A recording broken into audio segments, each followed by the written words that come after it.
Bueno, buenas tardes a todos y a todas. Bienvenidos a a la primera mesa redonda, si no me equivoco, de estas jornadas internacionales sobre revistas, sobre estudios de revistas latinoamericanas. Esta mesa se llama Más allá de las fronteras, perspectivas transnacionales y comparativas en el trabajo con revistas. Tenemos 1 hora y media para compartir y conversar sobre estas cuestiones y 3 especialistas convocados para esta conversación. Yo los voy a presentar de manera resumida y les voy a dar la palabra para que arranquemos con una primera pregunta disparadora, pero como les comentaba recién, tras bambalinas, esto bien puede convertirse en una conversación más en redondo, más interactiva, digamos, entre quienes estamos de este lado del mostrador Zoom. Entonces, Mara Burkhardt es socióloga, es magíster en Sociología de la Cultura y Análisis Cultural y es doctora en Ciencias Sociales por la Universidad de Buenos Aires. Es investigadora adjunta del CONICET y docente en la carrera de Sociología y en posgrado en la Facultad de Ciencias Sociales de la UBA. Es autora del libro De satiricón a humor, risa, cultura y política en los años 70 y también es compiladora del libro Arruinando chistes, panoramas de los estudios del humor y lo cómico. Actualmente dirige junto con Mariano Zarowski, que también forma parte de esta mesa, el proyecto Itinerarios Cruzados de la Cultura Impresa de Masas y los procesos de cambio político en Argentina y Chile entre 1970 y 1990. Además, Mara, junto con Laura Vázquez, dirigen el proyecto Cultura Masiva y Género, el trabajo de las mujeres en el campo del humor gráfico y la historieta durante la segunda mitad del siglo XX. Bueno, Mariano Zarowski es doctor en Ciencias Sociales, magíster en Comunicación y Cultura y es licenciado en Ciencias de la Comunicación por la Universidad de Buenos Aires. También es investigador adjunto del CONICET, del Consejo Nacional de Investigaciones Científicas y Técnicas, y es profesor adjunto a cargo de la materia Historia de los Medios Masivos de Comunicación en la Escuela de Humanidades de la Universidad Nacional de San Martín, la UNSAM. Es autor el libro Los estudios en comunicación en la Argentina, ideas, intelectuales, tradiciones político-culturales, entre 1965 y 1985, editado en 2017, y también del libro del Laboratorio Chileno a la Comunicación Mundo, un itinerario intelectual de Armand Matelat, publicado en 2013. Y la tercer participante de esta mesa es Alejandra Torres, que es profesora y licenciada en Letras por la Universidad de Buenos Aires y también es doctora por la Universidad de Oviedo. Es investigadora independiente del CONICET y profesora adjunta regular de la Universidad Nacional de General Sarmiento.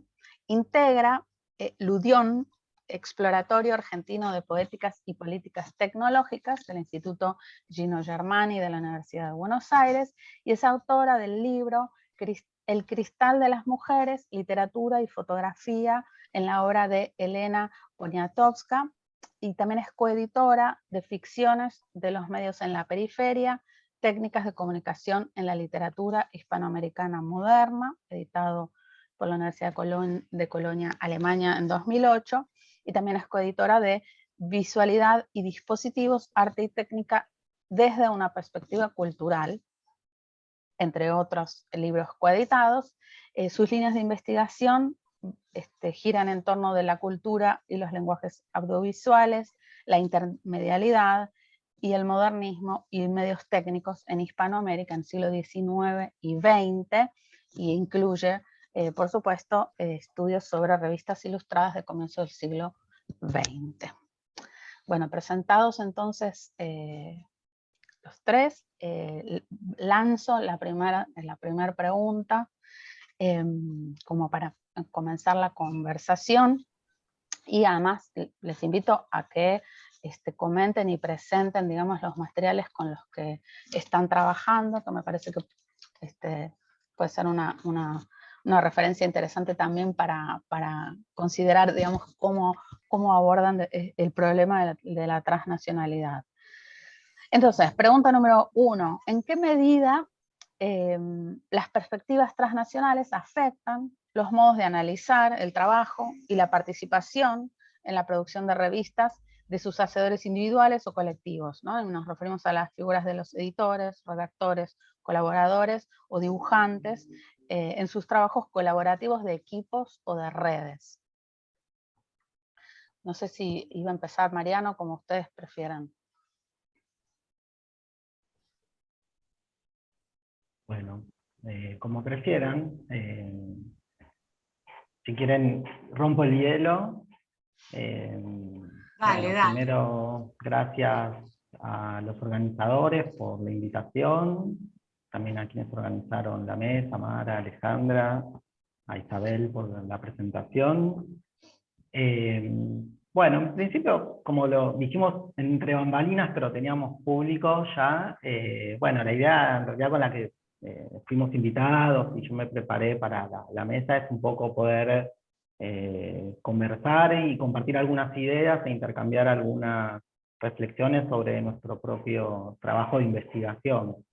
En mi caso, no sé si me consideraría un experto en revistas en general, sino que hice algún recorrido particular en torno a un tipo particular de revistas, más vinculadas a revistas político-culturales y sobre todo también vinculadas a las ciencias sociales y los estudios en comunicación en Argentina y en América Latina, y en algunas décadas, algún periodo entre los años 60 y 80, y entonces quizás voy a hacer algunas referencias a eso, ¿no? Un poco desde ahí voy a hablar, simplemente digo desde dónde voy a hablar.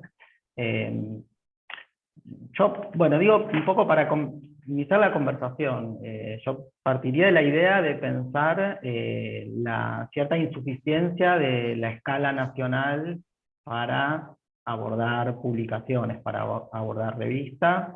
Bueno, el tipo de revistas que yo he trabajado, más vinculadas a revistas político-culturales o de ciencias sociales, porque bueno, las ideas, las imágenes, los textos, las traducciones, circulan y circulan internacionalmente. También los modelos de las publicaciones, incluso las propias personas, los propios realizadores, y de alguna manera uno podría partir desde el punto de vista que las revistas, o muchas de las revistas, no pueden analizarse solo atendiendo a los textos, a las redes, a las tramas nacionales de producción, ¿no? Eso sería como un primer punto de partida que yo, por lo menos que a mí me resultó productivo, lo diría así. Y entonces, una de las cuestiones que quisiera compartir para reflexionar es pensar que siempre que hay circulación de significado, circulación de textos, de imágenes, de ideas, estos textos, imágenes, ideas se transforman, ¿no? Siempre hay desfasajes entre las condiciones de producción y las de recepción. Digo, si hablamos de una traducción, si hablamos de un texto que fue publicado en otro contexto de producción, si hablamos de un autor externo, mismo de un modelo de revista que quizás funciona, ¿no? Como revista para otra, siempre hay lo que Eliseo Verón diría, bueno, siempre hay alguna diferencia, algún desfasaje, ¿no? Si hay circulación, siempre desde la emisión a la... Bueno, en la circulación hay transformación, ¿no? Entonces, me parece que esa premisa nos brinda un punto de vista interesante de análisis porque,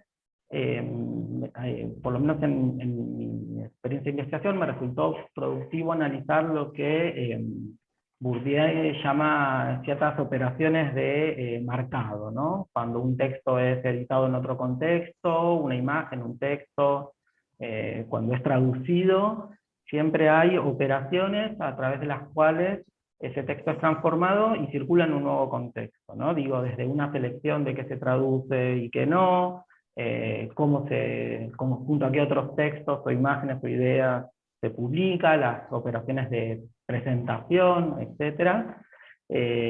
Siempre hay operaciones de marcado que nos hablan de del para qué, de los usos y de los nuevos sentidos que se produce en una instancia de recepción, ¿no? Siempre que hablamos de circulación de textos y de imágenes y de ideas. Y entonces, en la medida en que esas operaciones, digo esto porque me parece que esas operaciones son un punto de vista, un prisma productivo para pensar, incluso aunque no nos interese en sí la perspectiva transnacional, para pensar los propios proyectos editoriales y las propias revistas, en la medida en que nos dan cuenta, o pueden ser como una especie de indicador, o de prisma, o de ventana, para pensar, bueno, en esos usos, o en esa circulación, o en esos usos de lo transnacional, ciertas marcas de identidad de una revista, al pensar estas transformaciones, o ciertas operaciones de construcción de cierto capital simbólico, de cierta identidad de una publicación.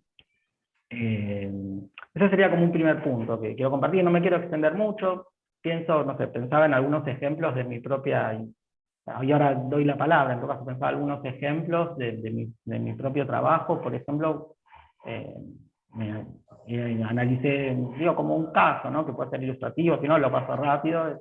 Por ejemplo, el caso de Eliseo Verón, a fines de los años 60 y principios de los años 70, traduciendo y editando en la Argentina una versión en español de la revista Comunicaciones, una revista que era, digamos, prestigiosa y que después fue emblemática en el trabajo semiológico, en los estudios sobre semiología. Allí escribió Roland Barthes, por ejemplo, y Verón hace una edición local, pero con algunas particularidades, ¿no? Por ejemplo, que en lugar de revista lo saca como colección en una editorial en formato de libro, hace algunas selecciones de textos y de autores, pero también imprime algunas marcas gráficas en esa colección, a elaborar portadas, bueno, aparatos paratextuales, ¿no? Entonces, bueno, la pregunta ahí es, bueno, ¿qué cambia de una versión a otra? Pero sobre todo, ¿qué nos dice? Porque después vamos a hablar de lo comparativo, etcétera, pero ¿qué nos dice, bueno, sobre de las propias, digamos, operaciones de producción de sentido de Eliseo Verón como cientista social, como editor? ¿Qué nos dice del campo cultural local y de sus ciencias sociales, del mundo editorial, en esas transformaciones, o en esas operaciones, o en esas diferencias entre una versión y otra? Bueno, son productivas, incluso aunque no nos interese la semiología francesa o la revista Comunicación en sí misma, pero son productivas para, bueno, pensar algunas cuestiones en el contexto local, ¿no? Entonces, por ejemplo, bueno, la existencia de un mercado editorial, y cómo, a diferencia de lo que ocurría en Francia, donde se publica como revista, bueno, en el caso de la Argentina, esta revista se publica en un mercado de libros, ¿no? Que tiene una dinámica propia, ¿no? Entonces nos habla también de ciertas dinámicas y de relaciones de la cultura local. Entonces, bueno, digo esto, me extendí tal vez, pero bueno, un poco iniciando la conversación sobre la productividad de esta escala transnacional para pensar incluso un campo, en mi caso, ¿no? De un campo disciplinar, un campo intelectual local. Bueno, paro acá. Gracias, Mariano. No, es súper interesante y me parece clave aclarar, digamos, los casos con los que cada quien ha trabajado, porque también, digamos, ciertas propuestas teóricas, digamos, son muy afines, ¿no? A determinado, bueno, tipo de producción. Y aquí tengo una anécdota un poco risueña en relación a estas operaciones de traducción a las que te referías, en relación con la Mafalda en su versión cuadernillos, o bueno, no sé si les cabría, digamos, la calidad de revistas, pero una colega amiga italiana estaba convencida, en algún momento, por algún motivo, salió el tema de Mafalda, y ella estaba convencida de que Mafalda era italiana, era una historieta italiana. Y me decía, Quino, claro, Quino. Y ahí, digamos, resolvimos el enigma, estaba además, bueno, muy convencida, y tuve que hacerle entender que Quino era argentino. Y el tema es que, claro, la primera traducción había salido, bueno, fue muy, digamos, bastante inmediata, a fines de los años 60, y claro, la traducción de la historieta había incluido una serie, digamos, de cambios estratégicos, por ejemplo, en el nombre del diario, que se llamaba L'Humanità y no El Mundo, en fin, ¿no? Una serie como de indicadores que claramente funcionaron muy bien, digamos, porque hicieron de Mafalda una suerte de ciudadana del mundo, ¿no? Bueno, Mara, ¿querés Bueno, seguir? justo con Mafalda Claro, por como eso, me pareció que estaba bien tirar la anécdota ahí, porque... sí, primero porque, bueno, para contar, antes de ser específica al tema capaz de la mesa, contar un poco cuál es mi objeto de estudio. Yo en particular trabajo con revistas de humor gráfico, ¿no? Que, bueno, capaz a primera vista es difícil entrarles desde una perspectiva transnacional, desde una primera mirada y capaz desde un primer sentido común, ¿no? Esto lo digo porque, bueno, si bien más allá de que estamos de acuerdo de que en todas las culturas hay humor y hay risa y todos nos reímos, después la risa suele estar, bueno, situada, atravesada por coordenadas espaciotemporales muy concretas, ¿no? Y en ese sentido también hay una idea bastante aceptada en general, también del fuerte peso de lo nacional con respecto al humor, ¿no? Hablamos de un humor argentino, un humor español, un humor, ¿no? ¿no? Donde muchas veces predominan también fuertes estereotipos nacionales, ¿no? De representar al otro, y entonces, bueno, es como cómo traducir el humor a otra cultura, en algunos casos a otro idioma, ¿no?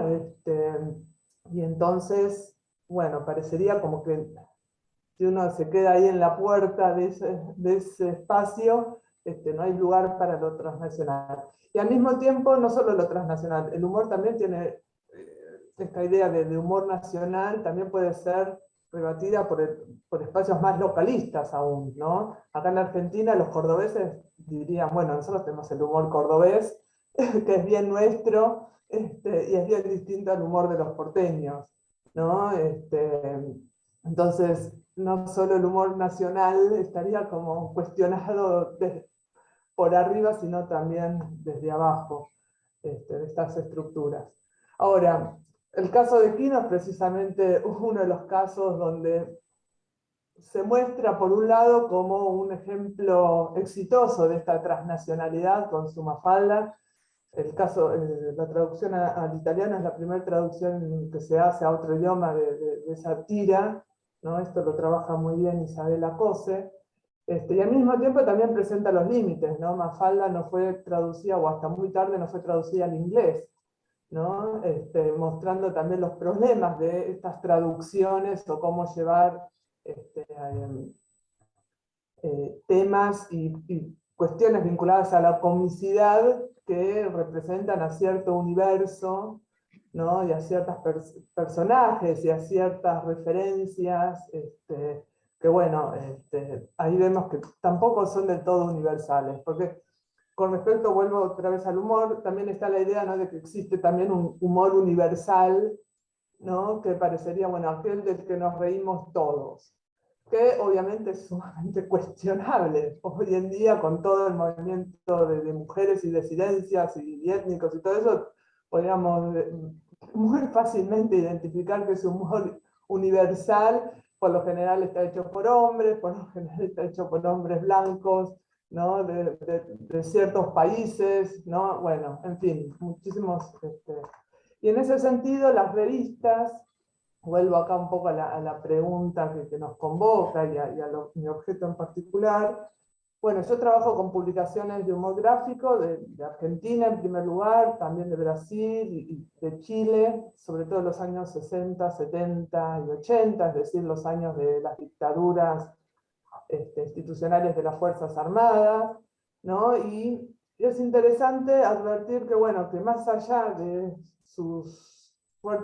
la fuerte presencia de lo nacional en un humor que, ya sea para abordar la política o para hablar de las costumbres, se construye sobre cuestiones fuertemente consideradas nacionales o locales, hay espacios también para los tránsitos y que estas revistas no queden en ese espacio nacional.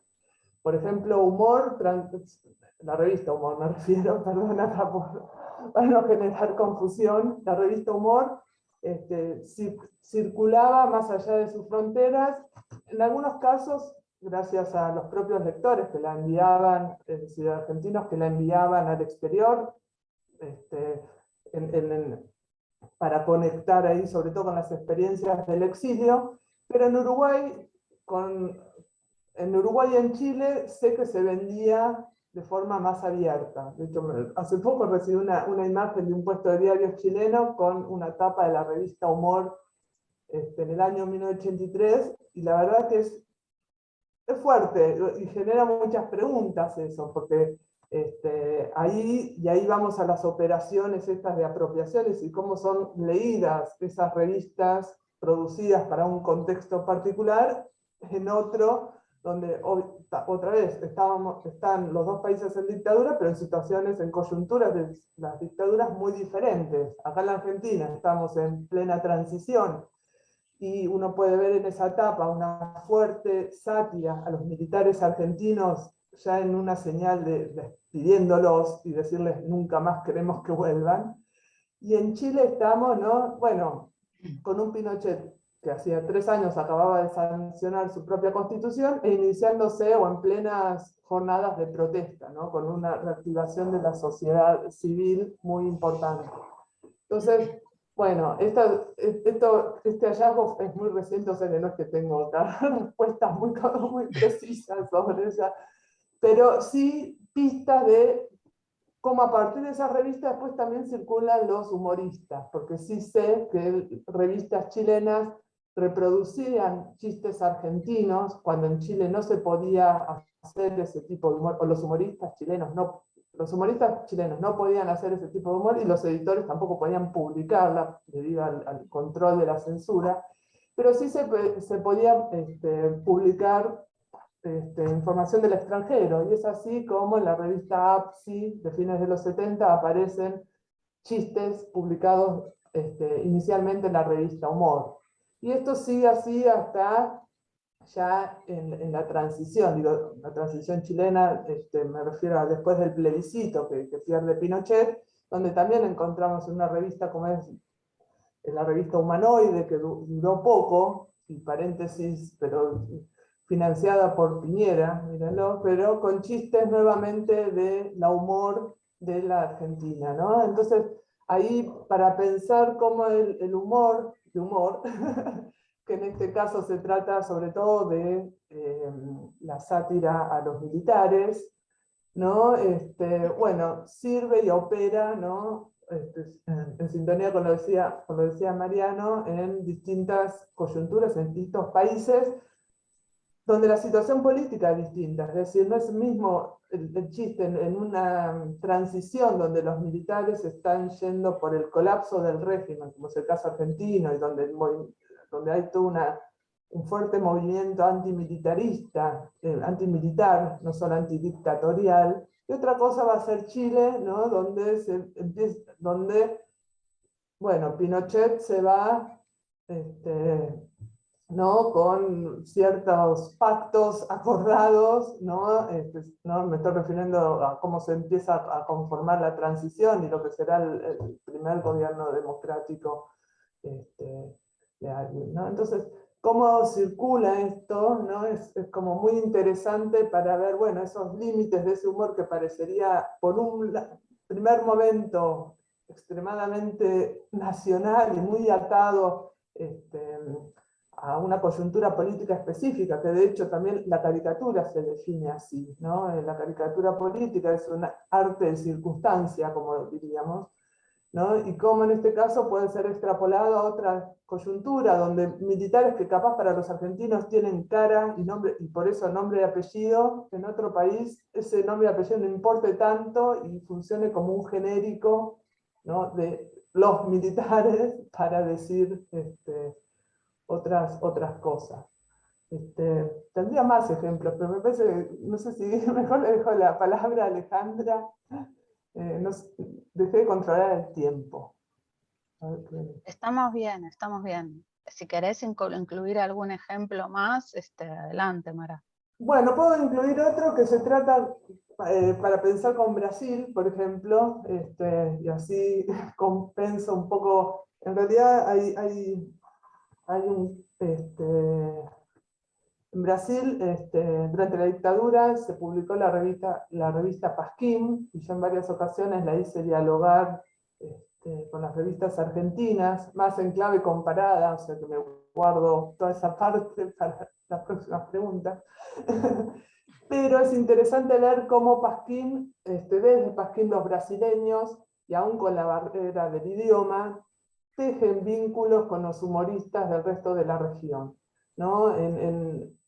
No me acuerdo si en el año 73 o 74, uno de ellos viene para acá a la Argentina y en la revista Satiricón les hacen una nota, ¿no? Y presentan ese humor brasileño, lo cual igual no se traduce en una participación regular, pero sí van a tener, si bien no es regular, y me parece que eso tiene más que ver con las condiciones de producción en esos momentos de Brasil, Pasquim va a tener por muchos años censura previa, y eso le va a ser un costo no solo simbólico, sino también económico muy fuerte, porque quedaba los gastos que insumía hacer el envío del ejemplar de Río de Janeiro a Brasilia y de vuelta, y todo eso corría por parte de las propias editoras, y en este caso no estamos hablando de una revista editada por una fuerte editorial, pero sí en Pasquim publicó Tabaré, por ejemplo, dibujante uruguayo, exiliado y después, bueno, ya casi adoptado argentino, unas tiras muy fuertes, ¿no? Es un Tabaré, no es el Tabaré de linchera de la contratapa de Clarín actual, sino que es un Tabaré que estaba en su máximo esplendor así de artista, como una producción muy, muy copiosa, ¿no? Y manda así unas historietas políticas como muy potentes allá a Brasil, que se traducen en portugués y circulan desde Pasquim. Y después está el caso de Palomo, que es un chileno, Pepe Palomo, que se tiene que exiliar cuando es el golpe, termina exiliado en México. Él publica en Pasquim también de forma más regular que los argentinos, y otra vez está, es decir, no hay ninguna marca en la revista igual que sea chileno. Ahí hay estas cuestiones también de cómo circulan estas risas donde uno creería que es un brasileño haciendo humor para brasileños, y no, resulta que es un chileno en México haciendo humor para una revista brasileña. Y al mismo tiempo Palomo publica, bueno, también en Chile desde su exilio, ¿no? Y acá hay un humor, otra vez para volver a lo transnacional y ahí ya cerrar, contra los militares, contra la presencia de los militares y de denuncia de esa participación, y también de denuncia de los tormentos y la violencia que significan las dictaduras militares, que bueno, que trasciende las fronteras, no solo por estos autores, también y por esta participación o las revistas que circulan más allá de la frontera, y los modelos de revista. La revista Humor fue modelo de la uruguaya El Dedo, y esta Humanoide un poco también la tomaba como modelo, sino también por ejemplo, el humor negro y los recursos visuales usados por estos humoristas, ¿no? Y este acervo de instrumentos para hacer el humor que, bueno, que ni siquiera son latinoamericanos, ¿no? Más bien corresponden casi a la cultura occidental, ¿no? Y me estoy refiriendo, no sé, a guillotinas, a horcas, a patíbulos para denunciar la tortura, ¿no? Así que bueno, con eso cierro mi intervención por ahora. Gracias, Mara. Claro, recién pensaba que, digamos, los objetos de estudio de Mariano y de Mara, digamos, están claramente ubicados en la segunda mitad del siglo XX, y en ese sentido por ahí tienen las marcas, digamos, ¿no? de coyunturas vinculadas a dictaduras militares, pero también, digamos, al auge y circulación global de la semiología francesa, ¿no? Pensando en el caso de Verón y en la traducción de la revista Comunicaciones, y por ahí los casos de Alejandra Torres, que están más ubicados ¿no? en el comienzo del siglo XX, tienen otras, digamos, otras marcas de época, otras circunstancias y condiciones digamos, de circulación, ¿no, Alejandra? Exacto. Bueno, muchas gracias. Primero quiero agradecer por estas jornadas, me parecen estupendas, y bueno, por la posibilidad de esta invitación a este panel. Y bueno, sí, efectivamente, para mí, digamos, la escala transnacional para pensar mi corpus es, digamos, es como la base, ¿no? También pensando en la función religadora de la prensa periódica, ¿no es cierto?, en Hispanoamérica, que por supuesto no conoce fronteras, y por esa razón es a reflexionar sobre las revistas.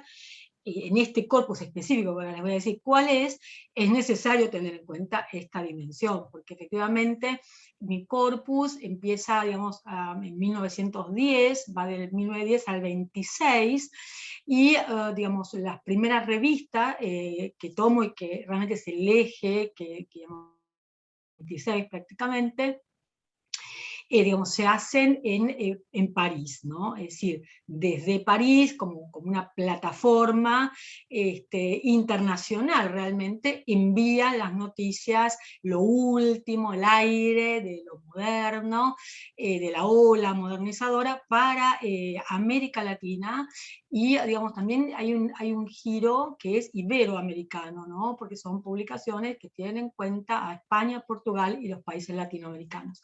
Entonces, efectivamente, desde esa plataforma, o prácticamente sería casi como un foro, ¿no?, en el que participan artistas, bueno, pintores, grabadores, por supuesto, como ya estudió Beatriz Colombi, este París para los literatos es una ciudad letrada extraterritorial, con lo cual estamos en otra dimensión de los materiales, ¿no? Y en un constante flujo de información entre la ciudad luz de ese momento, ¿no?, el centro, y Hispanoamérica. Y en el caso de la primera revista que trabajo, que se llama Gustos y Gestos, que es una revista del año 1910, que termina en el 11, pero es una revista que es como la cabeza digamos, de la cual después se van a bifurcar los otros emprendimientos. Entonces,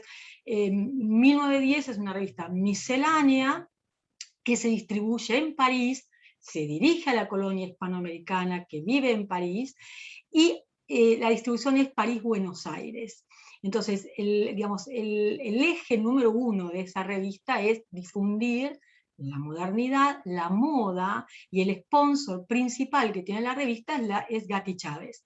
Entonces, digamos, las tiendas de moda. Entonces, ahí hay toda una red ya de movida que ocupa a mucha gente, ¿no? En el sentido de que, bueno, digamos, están las publicidades patrocinadas por Gatti Chávez, y les indican, ¿no es cierto?, a las lectoras, porque aparte está fundamentalmente pensada para un público femenino, aunque también está el público masculino, pero a las lectoras las envían, digamos, a que vayan a Gatti Chávez, que ahí están las prendas que se usan en París. Entonces, y hay una producción local también de la moda, ¿no? Entonces, que hacen esos modelos, ¿no? Entonces, es una red realmente muy, muy importante, transnacional. Y bueno, esa revista, que es la que da comienzo a esta cadena que termina en el 26, este corpus que va en este lapso de tiempo, luego se va a bifurcar en los contenidos de la revista Mundial Magazine y Elegancias, que dirige el escritor Rubén Darío. Entonces, lo interesante es que la primera revista, Gustos y Gestos, es una revista que dirige el ilustrador, ¿no? Que es Leo Merelo, que es un gran artista español, es el ilustrador de las revistas de Darío, que en realidad las revistas de Darío son realmente las revistas de Leo Merelo en un punto, ¿no? Porque el diseño está en 1910. Y esto después va a tener una segunda parte, Elegancia va a tener una segunda parte después de la guerra, digamos, y la sede va a ser Madrid. Entonces, en 1923 a 1926 viene la segunda parte de Elegancia, donde también aparece Leo Merelo, que puede ser un homónimo, no lo sabemos, en realidad no están los datos, o puede ser el mismo Merelo que en 1910, ¿no?, emprende esta revista miscelánea con este sponsor tan importante que es Gatti Chávez. Entonces, como ven, digamos, ahí en esta plataforma, bueno, circulan los fotógrafos, circulan los ilustradores, PLL, bueno, todos, ¿no? Realmente van y vienen. Entonces esto es como una diferencia muy grande que encuentro entre los objetos de mis colegas, ¿no? Pero bueno, digamos, para empezar, esta escala transnacional es fundamental para pensar este material. Y también pensarlo, digamos, porque esas revistas, a su vez, están dialogando, no solo en este diálogo transatlántico, transnacional, sino que dialogan con otras revistas francesas de la época, ¿no? Porque además se imprimen y se editan en el mismo lugar que otras revistas. Entonces están dialogando con un banco, ¿no?, de revistas donde circulan, los fotógrafos son los mismos, los ilustradores son los mismos.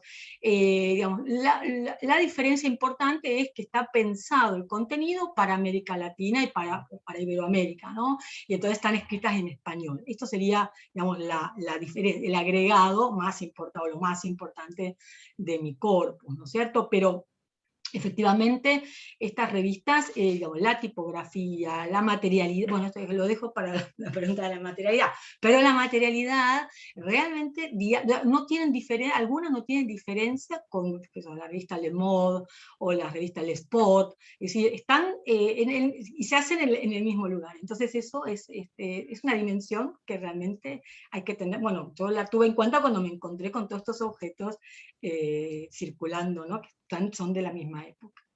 Bueno, no sé si le dejo la palabra. Muchas gracias, Alejandra. Sí, bueno, la segunda pregunta tiene que ver con las materialidades, con la circulación en relación con las materialidades.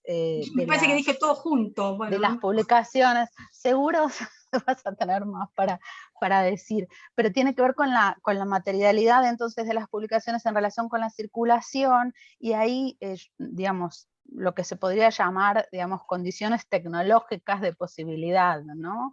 Recién Alejandra hablaba, digamos, del motor publicitario, digamos, de algunas de estas revistas, y de, en ese sentido, digamos, otras circulaciones transnacionales que tienen que ver con el mercado, digamos, de determinados insumos o productos de consumo, pero también, ¿no?, con la difusión, digamos, internacional de ciertas tecnologías de la impresión, ¿no? Recién mencionabas las imprentas francesas como un lugar en donde se imprimían, bueno, estas revistas.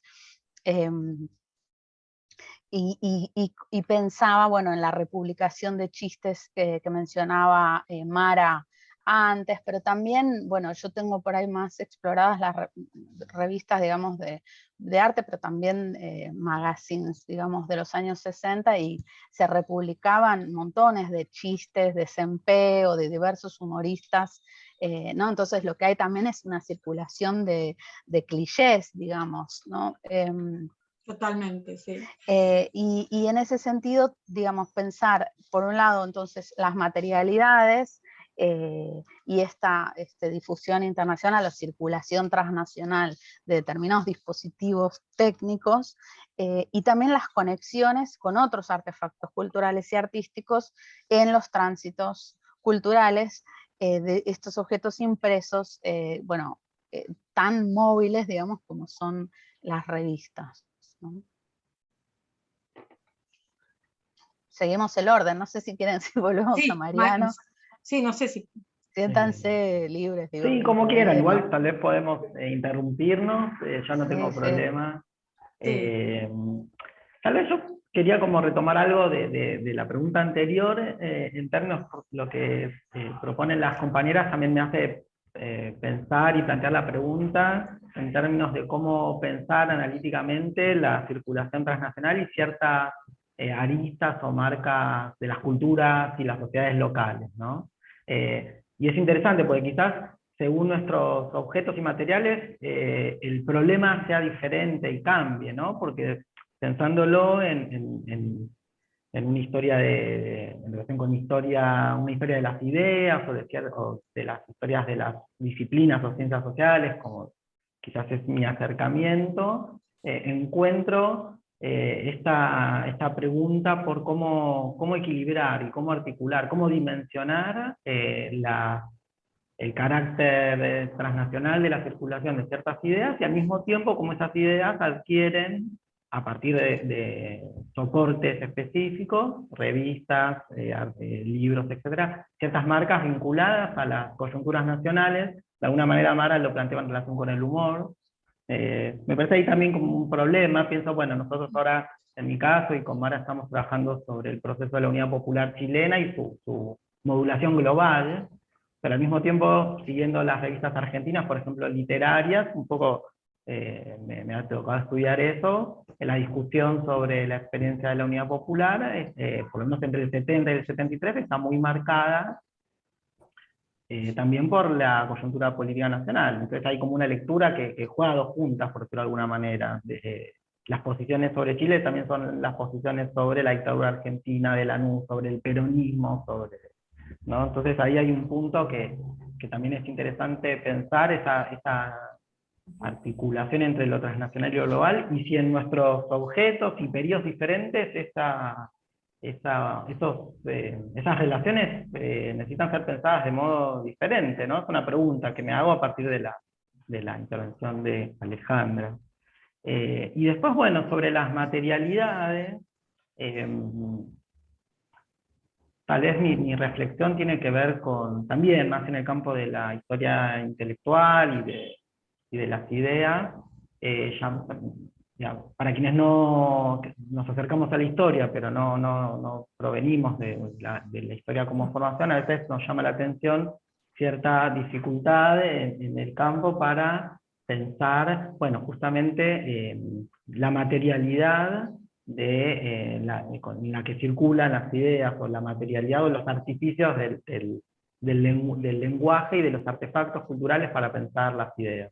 Para aquellos que nos formamos en la comunicación o quienes provienen de la literatura, hay muchos aspectos que hacen a la producción de significación que no necesariamente pasan por el contenido de un texto, ¿no? Entonces, pongo un ejemplo que me tocó trabajar, pero también en el caso para pensar cómo se transforman los textos cuando circulan, bueno, cambia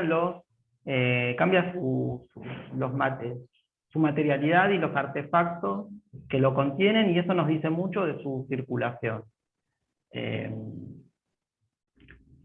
Hace poco terminé de trabajar sobre un caso que es una entrevista para pensar también en la experiencia de la circulación de la Unidad Popular Chilena, y trabajé sobre una entrevista que le hace Regis Debray a Salvador Allende, ¿no? Y bueno, claro, en general es leída en términos del contenido, cuando se va, bueno, ¿qué dice Allende de la vía chilena al socialismo? ¿Qué dice Regis Debray? Sobre eso pero lo que encuentro es que en su circulación, su circulación inicial en una revista chilena, en su circulación internacional, en distintas editoriales, en diferentes lenguas, cambia completamente el texto y su significación a partir de ciertas operaciones que tienen que ver con las gráficas, los paratextos, la incorporación de prólogos, de epílogos, y esos son aspectos que en general, bueno, no son abordados desde un punto de vista que solo se detiene en el contenido de esas ideas, ¿no? Entonces me parece que hay ahí una dimensión de esa, bueno, frente a la pregunta de, bueno, ¿qué ocurre con los materiales y cómo estos materiales circulan y se transforman? Me parece que es productivo pensar o darle lugar a esas transformaciones, ¿no? Digo, quizás en algunos campos de estudio esto es algo más evidente, y sin embargo, cuando dialogamos en otros espacios, bueno, aparece como novedad prestarle atención a, bueno, a la materialidad de la circulación de ciertas ideas, imágenes, representaciones, que no son abordadas, ¿no? Lo pensaba, bueno, cuando Mara ponía el ejemplo de la revista Humor en Chile y Argentina, bueno, claro, cambia el contexto sociopolítico y el chiste se interpreta de otro modo, pero bueno, también incluso uno puede seguir también el mismo texto, por decirlo de alguna manera, circulando en condiciones y produciendo sentidos muy diferentes que nos hablan, bueno, es de eso, de los contextos locales y de los sentidos que le imprimen los editores, aquellos bueno, los manipulan cuando editan, publican, etcétera, ¿no? Bueno, en principio ya eran como una o dos cuestiones que quería. Sí, yo, a ver, estaba pensando un poco esta pregunta así, y recién lo que decías con respecto al caso este de los chistes publicados en Chile, ¿no? Pasa también esto de cambiar la materialidad, incluso el soporte y todo el contexto enunciativo que le genera ponerlo en otra revista, o incluso pasarlo a un libro, que son también parte de las estrategias editoriales de muchas de las, perdón por la repetición, de las editoriales que editan estas revistas. Las revistas de humor gráfico es un consumo popular, digamos, ¿no? Por lo general no está asociado a grandes empresas, y parte en la Argentina, en el siglo XX se sostenían con las ventas, en menor medida con la publicidad, y parte de esas ventas incluyó un montón de publicaciones sacar como antologías o reimpresiones de distinta índole. La revista Humor se llegó a vender como en libros, que en realidad era juntaban a los distintos números y te los vendían ya encuadernados. Pero después también hubo muchos libritos, ¿no?, de humor político. Entonces hacían una antología de humor político. Las entrevistas de Mona Moncalvillo, las columnas de tal. Bueno, todas estrategias editoriales que están en Humor, pero, bueno, Ediciones de la Urraca, que es la editorial, pero que no son, si uno ve un poco cómo se maneja el campo, no son del todo originales, digo, también aparecen en otras. Y en Brasil también pasaba, ¿no? La editora de Pasquini también sacaban anuarios, y cómo ahí va cambiando el sentido, ¿no? Algo que también pasó con Mafalda, ¿no? Cuando Mafalda, una cosa es Mafalda publicada todas las semanas o cada 15 días, ya sea en Primera Plana, en El Mundo, lo que sea, y otra cosa es cuando la leemos en los cuadernillos esos, o incluso ahora en el Todo Mafalda, ¿no? Cuántas cosas van quedando en el camino, ¿no? Y en esto de los chistes de humor, sí, una de las cosas más que pasan es que también queda el chiste solo. La revista Humor empezó a hacer cada vez, a compartir el humor también con toda una parte de análisis más serio, por más que usen un lenguaje muy irónico, muy popular, ¿no? Pero había también un análisis político y había cuando la revista se consolida, había una clara intención de convertirla en una revista política, de intervención política, ¿no? Y claramente en estas reimpresiones y en estas circulaciones de estos chistes, todo eso, bueno, no se acompaña, ¿no?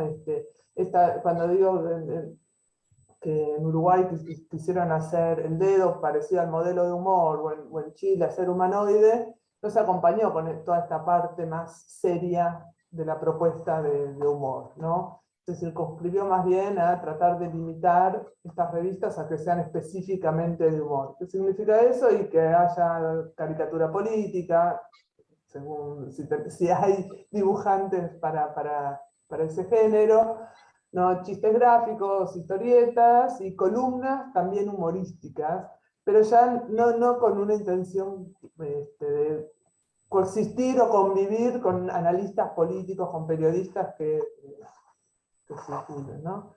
Y después, por otro lado, en cuanto a los materialidades, pero más capaz pensándola en el diseño, ¿no? Yo creo que de estas revistas, bueno, acá en la Argentina hubo mucha, fue muy permeable, ¿no? a los modelos de la prensa estadounidense o incluso europeos, no sé, Satiricón, que es la predecesora, Humor, una especie de genealogía que uno podría armar, ¿no? Estaba inspirada en Mad, en National Lampoon, pero también en Playboy y en Penthouse, ¿no? Tenía unas, ¿no? En buscar modelos nuevos, pero al mismo tiempo hacer de ahí un modelo propio, porque todo esto combinado o queriendo hacer una revista de humor político, ¿no? Y también obviamente hay influencia o se estaban mirando modelos de revistas anteriores, como había sido la hipotenusa de Botana o el libro de oro de Patoruzú. Es decir, ¿no? Como estos editores, bueno, que en este caso también estaban, o mejor dicho, en estas revistas de humor tienen la particularidad de haber sido dirigidas por dibujantes, ¿no? Entonces ahí también me parece que les marca una impronta que difiere, por ejemplo, con el caso chileno, donde en dictadura las revistas que aparecen y donde hay humor, por lo general no tienen a un dibujante como director, y eso se ve en el peso más de la palabra y de los textos escritos, que un cuidado, no un espacio mayor para las imágenes, en general, humorísticas, fotográficas o de otro tipo. Ale, te dejo. No, me quedé pensando en el humor, en este corpus que tengo, que he trabajado, y la verdad es que también hay mucho humor, y es un humor, me estaba justamente acordándome que es un humor transnacional, ¿no? Porque, digamos, hay chistes sobre el imperialismo yanqui, o hay chistes de cómo sobrevivir en París sin un peso, ¿no?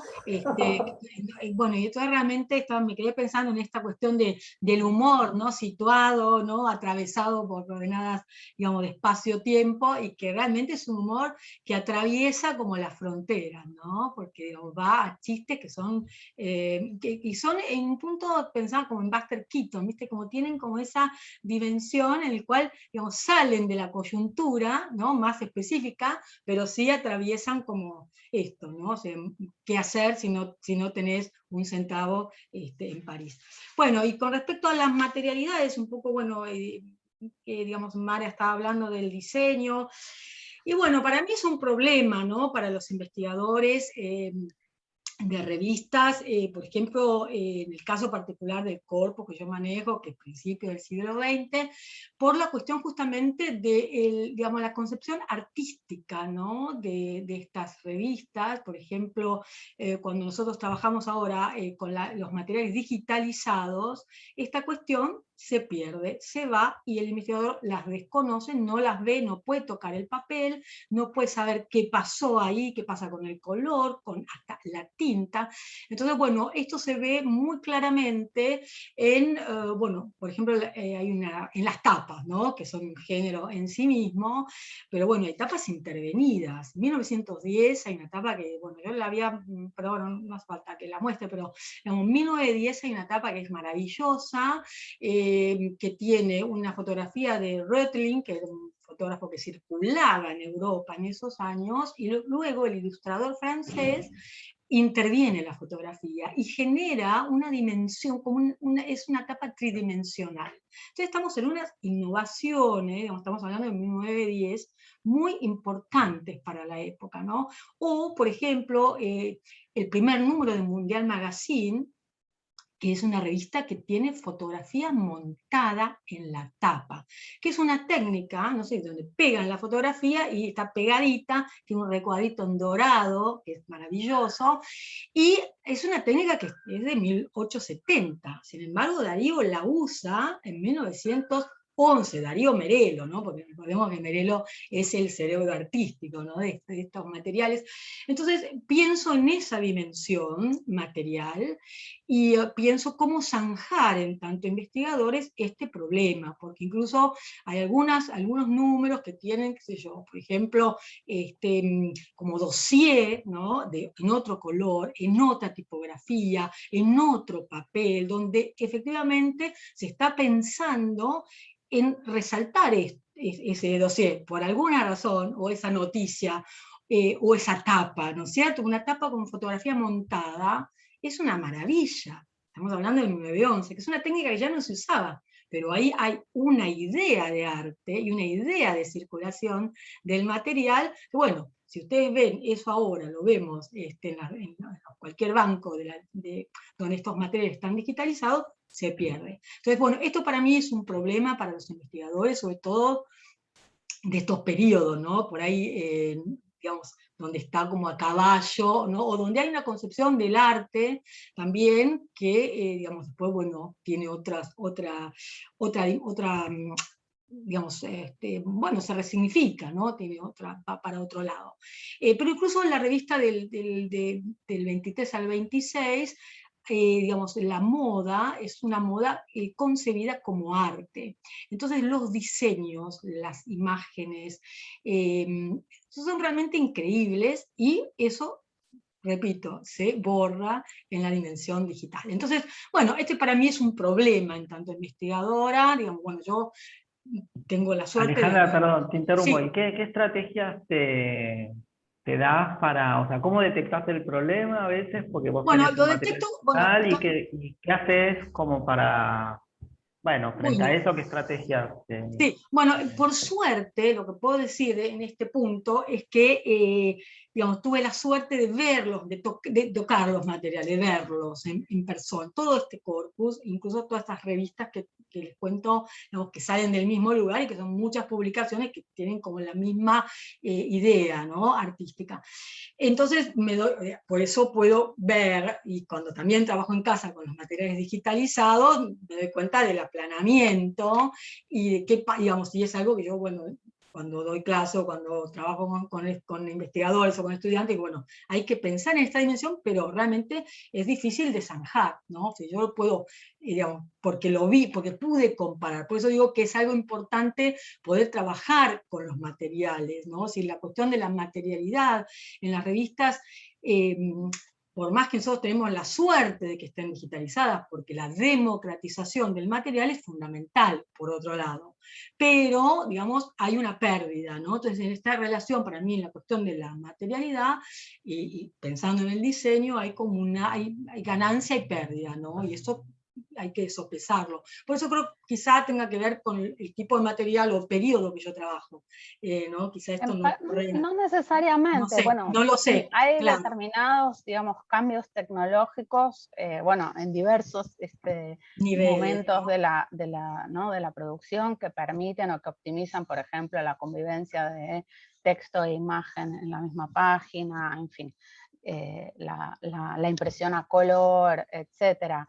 Y Claro, pensaba que esos aspectos materiales, que también mencionaba Mariano antes y que mencionaba Mara en relación a las recopilaciones, reediciones, las transformaciones en pequeños libros coleccionables de, bueno, tiras humorísticas o de entrevistas, en fin, de materiales que salieron publicados en revistas, están directamente ligadas a estrategias comerciales, ¿no? Que hay que totalmente. tener muy en cuenta para no sobreinterpretar contenidos, ¿no? Estoy pensando en lo que decía Mariano hace un rato.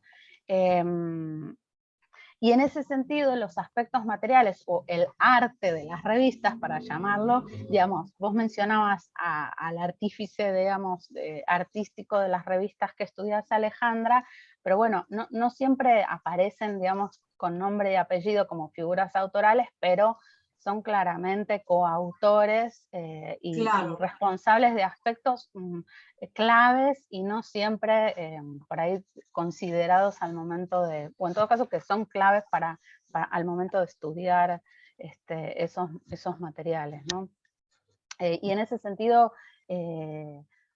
me parece que esta segunda mitad del siglo XX es una época de oro en esa digamos, republicación de materiales, ¿no? Pero posiblemente atado a un consumo, digamos, a un interés muy fuerte y a una disponibilidad de medios para, bueno, coleccionar Mafalda, coleccionar las tiras de copy en forma de libros, ¿no? Coleccionar humor, digamos, en forma de libro. Bueno, y paso, así tenemos un rato también para comentarios. Ya veo una mano levantada entre la gente que está escuchando, pero no quisiera dejar de lanzar, digamos, la tercera pregunta. Si les parece, hacemos una vuelta más cortita, como para que, digamos, dar espacio a quienes quieran hacer comentarios o preguntar. Y entonces la tercera pregunta, bueno, tiene que ver entonces con el aspecto comparativo, ¿no? Dentro de la metodología que se mencionó hace un ratito, y cómo, digamos, en el marco de las investigaciones de cada quien, cómo evalúan o cómo utilizan, cómo ven entonces el comparativismo como parte, digamos, como abordaje metodológico en relación con las revistas, sus contenidos y sus funciones discursivas, ¿no? Opinar, divulgar, difundir, intervenir, hacer reír, etc. Bueno, algo, digamos, ya se había dicho, pero tal vez podemos redondear alguna cuestión al respecto. Mariano primero. No, voy a ser breve en realidad porque no es mi... No trabajo desde una perspectiva comparativa, por lo menos si entendemos por perspectiva comparativa, comparar casos nacionales, ¿no? Digo, desde la metodología de la ciencia política, o cuando hablamos de revistas, o Mara que estudia el humor en distintas coyunturas nacionales. Yo no lo trabajo de ese modo, así que diría simplemente que mi acercamiento a lo comparativo es cuando encuentro conexiones transnacionales, ¿no? Por ejemplo, el ejemplo que daba antes de Verón haciendo una versión de comunicaciones, bueno, pues, o la circulación de un libro en diferentes soportes y editoriales en distintas lenguas, bueno, puedo comparar las ediciones, porque me dice algo del caso nacional que quiero trabajar, ¿no? Pero no para comparar casos nacionales en sí, sino, bueno, me habla de aquel que, en caso, por ejemplo, que ponía de Eliseo Verón, bueno, como me habla de su proyecto intelectual, del modo en que como, bueno, decía Isabel también, se da una particularidad en relación con el uso de la gráfica como una estrategia comercial, también en el caso de la promoción de las ciencias sociales. Entonces, bueno, en mi caso, el uso de lo comparativo es acotado, y sí, después algo más obvio para los que trabajamos sobre intelectuales, historia de las ideas, la idea de pensar las ideas funcionando en ciertos sistemas, ¿no? Entonces eso es un poco, no sé si lo llamaría eso metodología comparativa, pero bueno, la idea de, para pensar ciertas posiciones intelectuales y ciertas tomas de posición también teóricas, bueno, lo hacemos siempre desde construir un sistema de posiciones, ¿no? De alguna manera, como diría Uriel, los intelectuales son como los signos del Saussure, quien toman valor en relación con otros. Entonces, desde ese punto de vista diría, bueno, a mí me sirve pensar siempre si voy a trabajar ciertas ideas teóricas o en una disciplina, o en relación con lo que comentaba antes sobre la vía chilena al socialismo y cómo circuló en la Argentina, que es un poco en lo que trabajo ahora con Mara. Bueno, entonces, bueno, construir un sistema de posiciones permite incluso darle más determinaciones al caso, incluso aunque sea un caso particular que queremos trabajar. Pero bueno, lo encuentro útil desde ese lugar acotado, ¿no? Creo que Mara, Alejandra, tal vez tienen otras perspectivas más amplias, ¿no? Para pensar esto. ¿Ale? ¿O voy yo? Dale, sí. Bueno, sí, yo vengo usando más la comparación. Vos sos la más comparativa de La más todas. Claro, ahí está Mara. Bueno, Total. bueno, a mí me Nuestra resulta, si comparación. tengo que evaluar, me ha resultado fructífera la comparación. He llegado a cuestiones como interesantes. A ver, ¿qué comparé? Para no dejarlo en un mero titular. No, puedo presentar, como mencionar, 3 casos, así igual somero para no quitar tiempo a otras cosas dentro de la mesa. Por un lado, tengo trabajos donde comparé la producción de humor negro, esto que contaba antes, ¿no? De chistes de humor negro, producidos por los humoristas de cada país, bajo las producidos y publicados, ¿no? Bajo dictaduras militares. Esto lo aclaro porque, bueno, capaz es posible encontrar chistes de humor negro producidos en otras condiciones de mayores libertades civiles, y en este caso se tratan, bueno, hay un riesgo, ¿no? Estos humoristas, y cuando me refiero a ellos, no solo hablo de los autores, sino de los autores y los editores que le dan cabida y que toman la decisión de publicarlo, ¿no? Están haciendo, ¿no? Algo que desafía en buena medida las políticas de censura, de control, que las distintas dictaduras fueron ejerciendo, y con las que fueron controlando la circulación de ideas, pensamientos e imágenes bajo las dictaduras militares.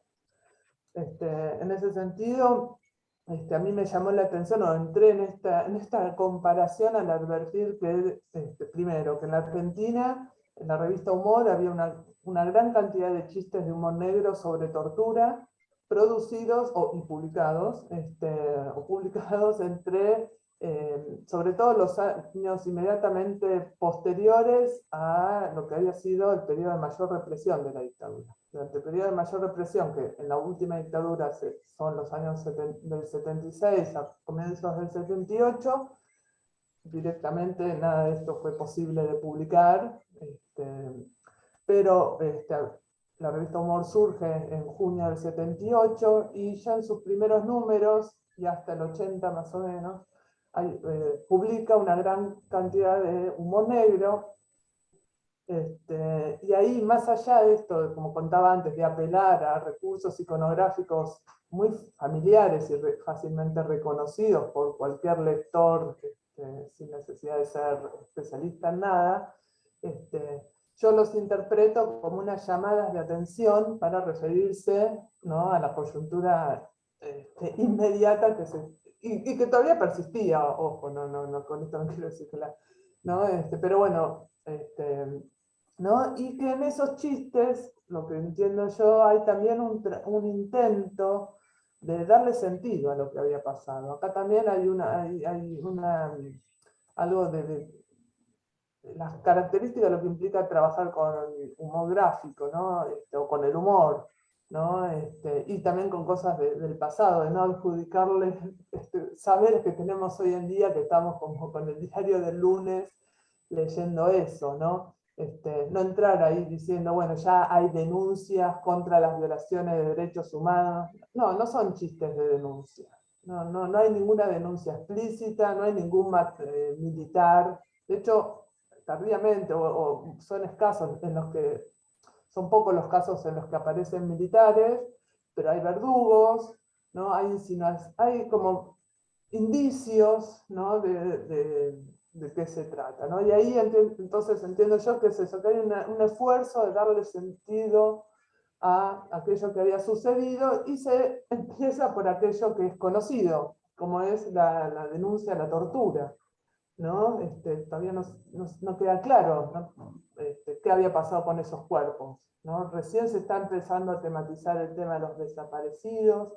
Estoy hablando de años 78, 79, Madre de Plaza de Mayo había surgido como una pequeña agrupación recién en el 77. Por eso digo esto de no llevar todo lo que nosotros ya sabemos que pasó después al análisis de estos chistes, o exigirles que estos chistes, pero ¿por qué no denuncian más? ¿Por qué no son? Y bueno, porque para ellos también es toda una osadía publicar esto, ¿no? Y bueno, chistes similares encontré en Pasquín, eso sí, publicados casi en simultáneo, porque en Brasil el periodo de mayor violencia institucional se tiene entre el 68 y el 74, y estos chistes son publicados en ese contexto, antes de que la revista fuese sancionada con esto de la censura previa, que me parece también están como alertando sobre la situación que está sucediendo, otra vez sin la posibilidad de poder decirlo con todas las letras, en un medio, otra vez recordemos que estamos hablando acá de medios masivos, o que apuntan, más allá de la cantidad real de lectores, que apuntaban a la masividad, o por lo menos se vendían abiertamente en un kiosco de diarios. Es decir, no estamos hablando acá de prensa clandestina o de espacios under. Esto también lo aclaro en esto de...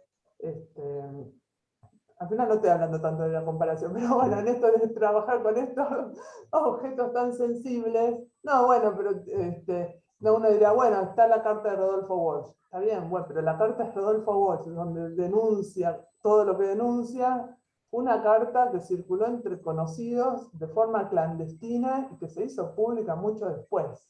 Es decir, eso que está ahí no era de conocimiento público, o se hablaba abiertamente en esos términos en la esfera pública permitida por los militares. Entonces, bueno, en la comparación, vuelvo acá, advertía este uso de los mismos recursos, distintos momentos en cuanto al desarrollo de estas humoradas, y después también un proceso más en el tiempo de cómo ese tipo de humor negro se va haciendo cada vez más explícito a medida que la esfera pública también se vuelve más permeable y se vuelve más permitido hablar o denunciar, ¿no?, los atropellos y las violaciones de los derechos humanos de las dictaduras. Entonces lo que empiezan siendo uno puede advertir ahí, o yo advierto cómo se pasa de estos verdugos encapuchados que remiten a la Edad Media o incluso a la Revolución Francesa, para traer más cercanos, se empieza a mostrar a militares torturando, a militares con picanas, ¿no?, con indicaciones más precisas de denuncia sobre lo que había pasado en estos países.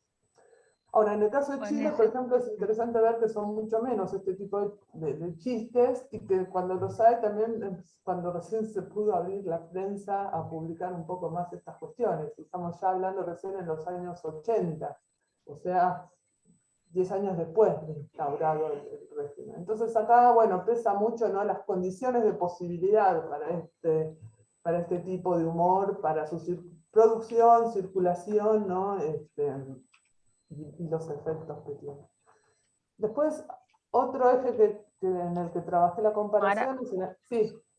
Perdón, no, es que la tengo a Katia, hay una colega colombiana con la mano levantada hace un rato, y antes de que, digamos, de que nos metamos en nuestros últimos 15 minutos, quería, bueno, me parece porque bajó la mano. Bueno. Bueno, pero puede rápidamente la manita. Si querés, no hay problema, ¿no? Que así se hace también más dinámico, si querés. Sí, claro. Sí, no, bueno, abrir un poco, porque me parece que también la participación de quienes están escuchando, digamos, pueda volver a traer al tapete. Me fijo acá en el chat, disculpen. No, ¿a dónde la ves? No sé, puse preguntas y respuestas al lado del chat. Preguntas y respuestas, sí. Preguntas y respuestas, ahí está. Ahí está Silvia. Bueno, sí, hay una pregunta de Silvia Zaita, si quieren se las retransmito. Dice, muy interesante el planteo de esta mesa. Mi pregunta es, ¿cómo podemos pensar desde esta perspectiva transnacional? Revistas que, con el mismo título, que es marca registrada, se publican en diferentes versiones nacionales. Por ejemplo, la revista Hola, para mencionar solo una.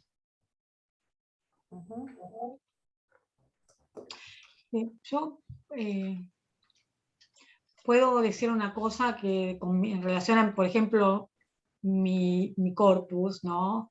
Y quiero decir esto, no sé si contesta la pregunta de Silvia, pero, por ejemplo, el caso de la revista Elegancia, de 1911 a 1914, tiene esta plataforma continental, París, como centro y pensada en Iberoamérica. Pero cuando la revista se hace en una segunda parte, se hace en Madrid y es una versión nacional, ¿no? Esa versión nacional lo que hace es poner el acento en la modernidad de los españoles, de las mujeres españolas que entren a, digamos, a ser modernas como en Europa. Entonces hay un montón de dispositivos discursivos que, digamos, arengan a las mujeres para que entren en la modernidad europea. Entonces hay variantes de una plataforma, Elegancias, digamos, pensada como más para un público transnacional, y la segunda versión de la revista que está pensada especialmente para la modernidad de las mujeres españolas. Hay muchos puntos que se pueden recabar en relación con las diferencias, y supongo que, no conozco el caso de la revista Hola exactamente porque no lo estudié, pero imagino que hay variantes que adaptan esta doble vínculo, ¿no? Que es nacional y Sí, transnacional. me da la sensación de que Silvia habla de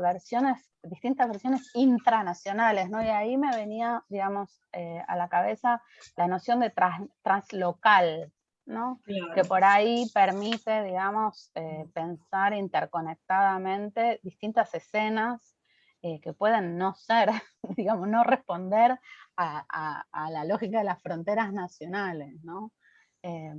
No sé, Silvia, si seguís por ahí. Digamos, lo translocal, eso, no necesariamente conlleva, digamos,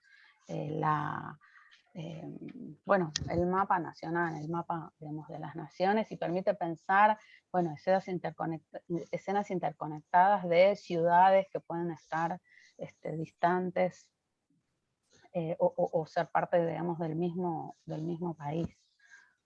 A mí se me ocurrió el caso de la revista Claudia, editada por Abril, que hubo una versión argentina, que es la primera, es decir, la revista surge en Argentina, en la Abril Argentina, y que después más tarde hay una versión brasileña, pero me parece en ese caso es más bien se toman nombres, la editorial es la misma, pero cada filial tenía su propia, eran dos, no sé si saben acá la historia, ¿no? Pero son los hermanos Civita, uno se instala en Brasil, uno se instala en Argentina, ¿no?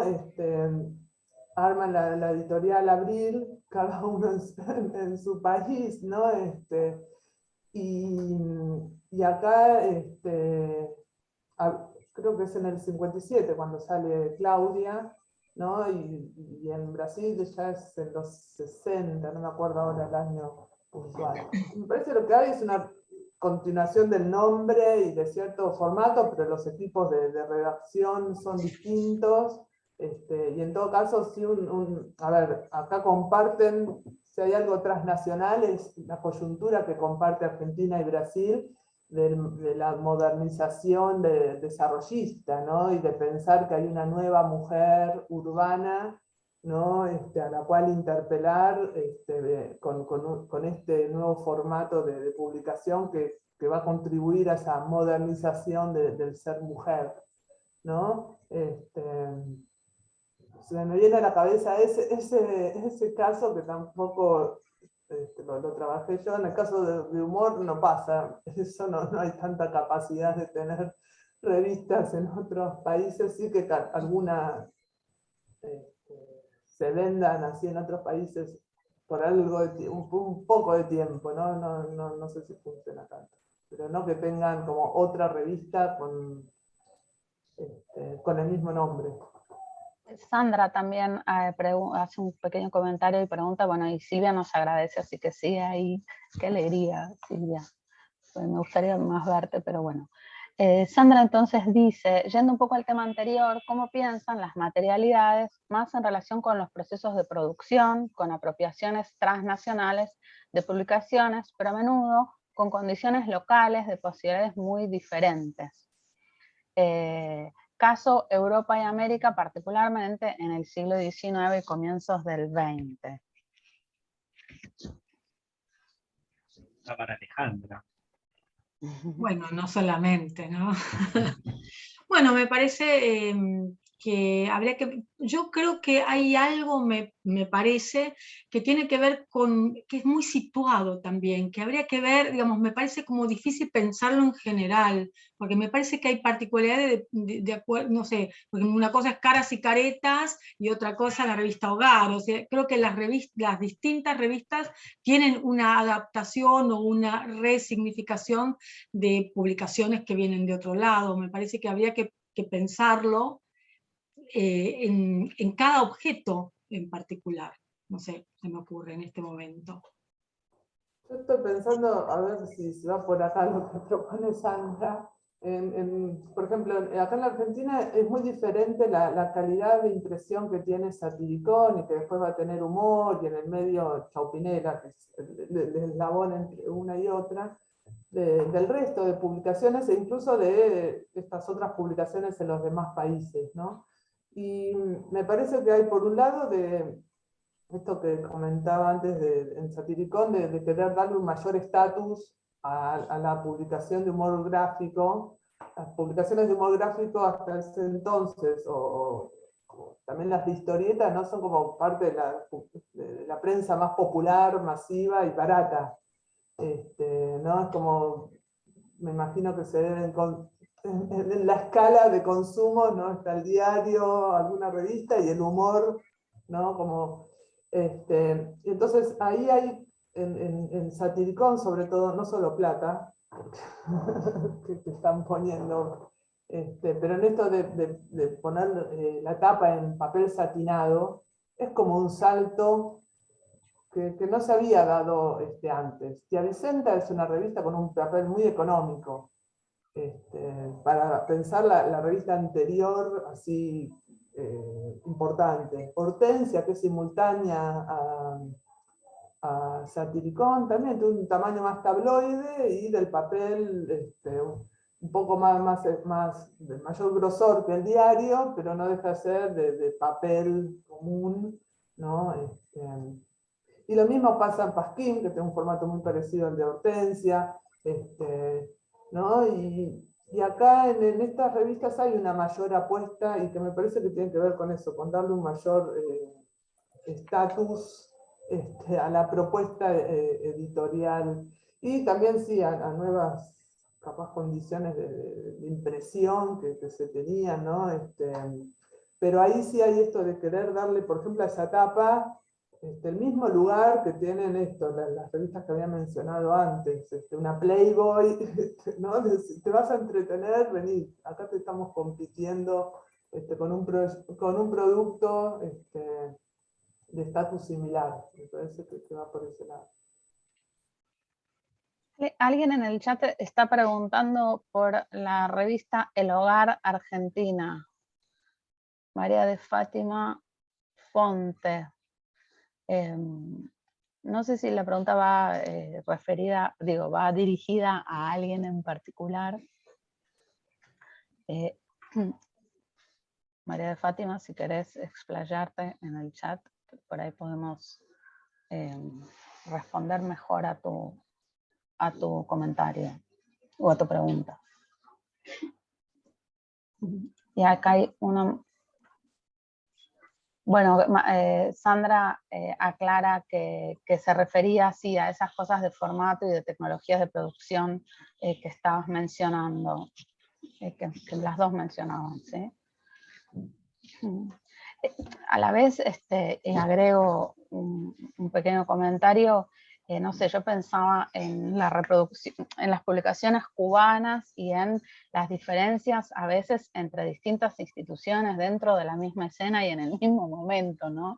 Digamos, aparecen afiches cubanos, por ejemplo, o la calidad de las publicaciones del Comité de Orientación Revolucionaria, digamos, del partido, es muchísimo menor que la de, por ejemplo, la revista Casa de las Américas, ¿no?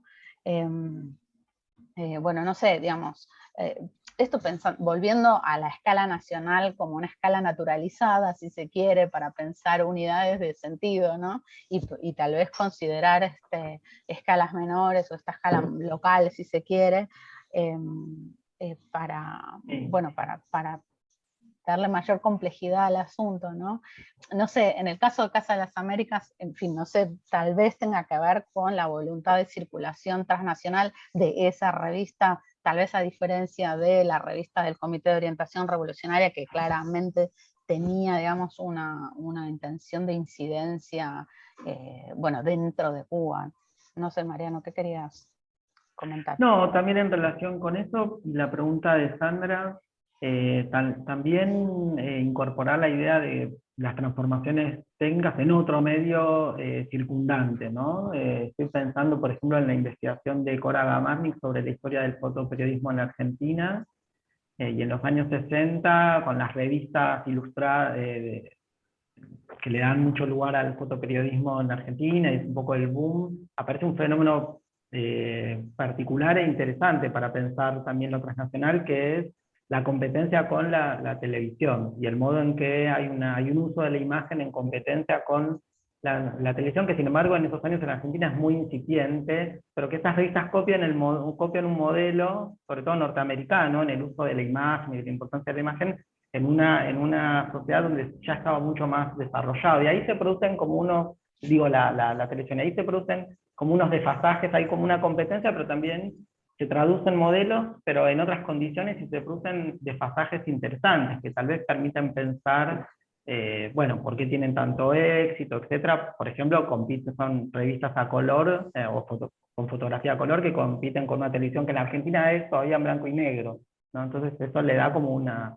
Entonces digo, sumo a la pregunta de Sandra, bueno, además de pensarlo en otro periodo, pero también, bueno, el cambio de condiciones de producción en otros medios que al mismo tiempo replican o tienen efecto en revistas, por ejemplo, ¿no? No necesariamente el cambio de las condiciones técnicas de producción en el propio medio, sino que, bueno, en el caso, por ejemplo, de lo que fue la aparición de la televisión, genera también transformaciones en otros medios que empiezan a competir también por la audiencia, etcétera, ¿no? Está buenísimo, porque ahí aparecen ya, digamos, comparaciones transmediales, ¿no? Digamos, las revistas en un contexto, claro, digamos, sí, bueno, más a mí amplio de medios, de medios de sí, comunicación, ¿no? sí. De masas, entre comillas. Ya para terminar, porque ya son las 5:30, Espera en que el chat, ahí Fátima sí, amplió. estaba por decir, justo estaba por leer lo que Fátima había ampliado, que su pregunta es acerca de cómo la revista El Hogar tiene en sus páginas artículos e ilustraciones de personas de otros países como Uruguay, ¿no?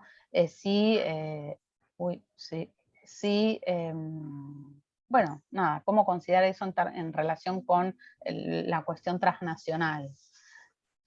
Macarena, perdón, sigo con un comentario más ya antes de cerrar, creo que la calidad de las portadas de Peña, las primeras décadas de la revista, sí tiene que ver con lo que dice Isabel, pues en una revista que quiere salir afuera y en ese momento, perdón, hay un contexto de Guerra Fría.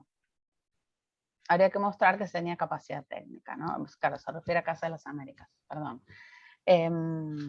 Sí, bueno, sí, tiene una serie de complejidades que por ahí no da para desarrollarlo acá, pero nada, me parecía que valía la pena tenerlo en cuenta porque esta difusión, si se quiere, ¿no? Este desfasaje tecnológico que mencionaba Mariano entre los Estados Unidos y Sudamérica se puede dar entre una institución y otra, ¿no? Digo, en la misma ciudad.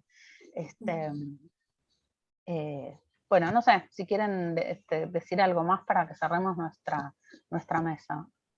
17:32. Yo No, a por mi María parte, Fátima agradecer el debate. perdón, yo a María Fátima, sin saber mucho del hogar, le diría que en realidad con Uruguay siempre las fronteras fueron muy porosas, ¿no? Y los uruguayos muy tempranamente, ¿no? Y la historia de Caras y Caretas también se remonta a ese cruce. Entonces habría que pensar ahí cómo funciona lo transnacional, más allá de la frontera física que obviamente existe, ¿no? Pero están aquellos que postulan, ¿no?, una cultura rioplatense, ¿no?, para entender estos diálogos y estos cruces que me parece que, es decir, hay muchos uruguayos que publican acá y como que su uruguayidad se va perdiendo y casi parecerían porteños o argentinos más, ¿no? Entonces me parece que habría que pensarlo,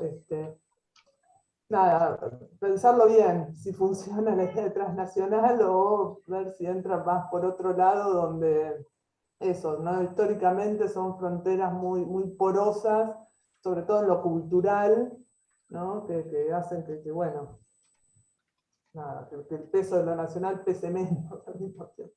Y sobre todo en la ilustración, ¿no? O sea, ¿no? Porque, por ejemplo, muchos de los ilustradores que vemos en estas revistas de principio del siglo están en las revistas que se publican en Buenos Aires, son los mismos, ¿no? Rivas es un gallego que está en un momento en Buenos Aires, publica en Caras y Caretas, después publica en Mundial Magazine, es decir, hay un eje de cruces permanente, ¿no? Por eso creo, digamos, yo comencé hablando de esta, al menos en mis materiales, de la función religadora, ¿no?, de la prensa, que siempre es como en ese punto va a hacer estos cruces, ¿no? Entonces me parece, sobre todo pensándolo en los dibujos, ¿no?, y en la ilustración, me parece.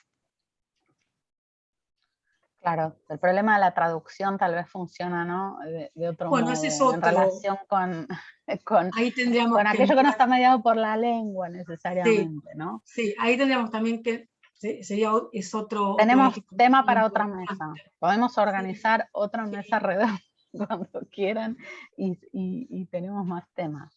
Bueno, siendo 17:34 y con la puntualidad que Zoom de alguna manera pide e impone, bueno, les quería agradecer a todas y a todos. El tema da para mucho más y espero que esta mesa haya sido, digamos, un aporte en el contexto del nutridísimo programa del Congreso Internacional de Revistas en Latinoamérica.